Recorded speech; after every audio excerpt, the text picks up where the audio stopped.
మాల సింహ గర్జన జరిగిందా? సో దళితులను విభజిస్తే సహించేది లేదు, క్రిమి లేయర్ పేరు చెప్పి రిజర్వేషన్లు ఎత్తేస్తే ఊరుకోం, సింహ గర్జన వేదికగా మాలల హెచ్చరిక. సో నిన్న జిమ్ఖానా గ్రౌండ్స్లో, ఇక్కడ పరేడ్ గ్రౌండ్స్లో, జిమ్ఖానా గ్రౌండ్స్లో సో చాలా పెద్ద ఎత్తున సుమారుగా 5 లక్షల మాలల మందితోని, సో మాలల సంబంధించి మాలల 5 లక్షల మంది మాలలు వచ్చి సో సింహ గర్జన సభ అనేది ఏర్పాటు చేసి సో మమ్మల్ని విభజించి పాలిస్తున్నారు, క్రిమిలేయర్ అని చెప్పేసి బీజేపీ ప్రభుత్వం చాలా వరకు మమ్మల్ని మోసం చేసే ప్రయత్నం చేస్తుందని చెప్పారు. అండ్ ఇంకోవైపు ఎంఆర్పిఎస్ పైన కూడా ఒక తిరుగుబాటు చేస్తున్నామని చెప్పేసి కూడా చాలా మంది నిన్న వ్యాఖ్యలు చేసి సో అలాగే మందకృష్ణ మాదిగ పైన కూడా సో మందకృష్ణ మాదిగ సో మమ్మల్ని మాలను మాదిగను సో ఇద్దరిని విభజిస్తుండు, సో మమ్మల్ని మోసం చేసే దాంట్లో కీలక పాత్ర పోషిస్తుండు అని చెప్పేసి నిన్న మాలలు కూడా చాలా పెద్ద ఎత్తున నిన్న మాట్లాడారు అనమాట. మాపై దుష్ప్రచారాన్ని ఎండగడతాం, దళితుల చైతన్యాన్ని దెబ్బతీసేందుకు బీజేపీ కుట్రలు, ఎస్సీల కోసం ఇన్నాళ్ళుగా ప్రధాని మోదీ చేసిందేంది అంటూ అడిగారు. సో రాష్ట్రాల వర్గీకరణ చేసుకోవాలన్న సుప్రీం తీర్పు రాజ్యాంగ విరుద్ధం, సో మాదిగల అభివృద్ధిని మేము అడ్డుకోవడం లేదు, పార్లమెంటు ద్వారానే వర్గీకరణ జరగాలి, సో ఆత్మగౌరవం కోసం ఎంతకైనా పోరాడతామని డిక్లరేషన్. సో పరేడ్ గ్రౌండ్ సభకు భారీగా తరలి వచ్చిన మార్లలు. సో రాజ్యాంగం కల్పించిన ఎస్సీ రిజర్వేషన్లు కులాల వారీగా ఉపవర్గీకరణ చేసే అధికారం రాష్ట్రాలకు ఉందంటూ గత ఆగస్టు 1న సుప్రీంకోర్టు ఇచ్చిన తీర్పు రాజ్యాంగ మూల సూత్రాలకు విరుద్ధమని, ఎస్సీ ఎస్టీ రిజర్వేషన్లు శాశ్వతంగా ఎత్తివేసే కుట్రలో భాగమే ఇది అని చెప్పేసి అన్నారు. ఆ తీర్పును సింహగర్జన సభ ద్వారా నిరూపిస్తామన్నారు. నిరసిస్తున్నామని చెప్పేసి డిక్లరేషన్లో మాలలు అందరూ కూడా చెప్పారు. సో నిన్న చాలా పెద్ద ఎత్తున కూడా నిన్న జరిగింది. దళితులను విభజించేందుకు కుట్రలు జరుగుతున్నాయని, క్రిమి లేయర్ పేరు చెప్పి రిజర్వేషన్లు ఎత్తివేసేందుకు ప్రయత్నిస్తున్నారని సింహగర్జన వేదికగా మాలలు ఆగ్రహం వ్యక్తం చేశారు. కుట్రలను సహించేది లేదని, చూస్తూ ఊరుకోబొమ్మని హెచ్చరించారు. రాష్ట్రంలో మాలల జనాభా తక్కువగా ఉన్నట్లు తప్పుడు ప్రచారం చేస్తున్నారని మండిపడ్డారు.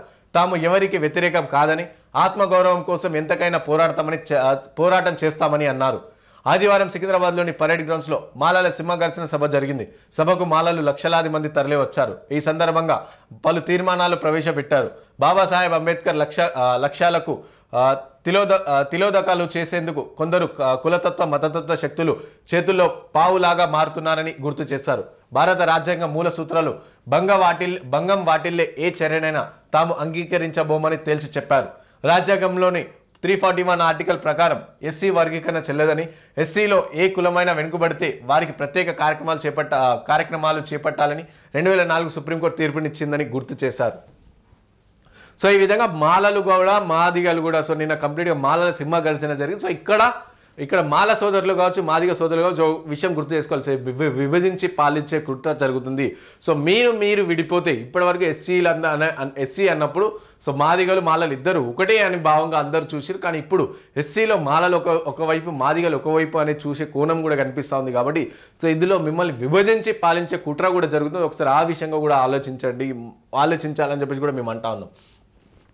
కుట్రలను తిప్పికొడతాం, ఐక్యంగా పోరాడి హక్కులను సాధించుకుందాం.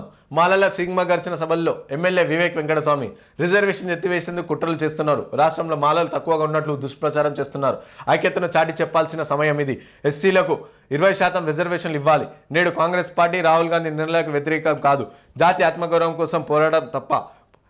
నాడు కక్షగట్టి ఈడీ ఐటీ దాడులు చేసిన భయపడలేదని వెల్లడించారు. సో ఈ విధంగా నిన్న మాలలందరూ కూడా సింహగర్జన ఏర్పాటు చేశారు.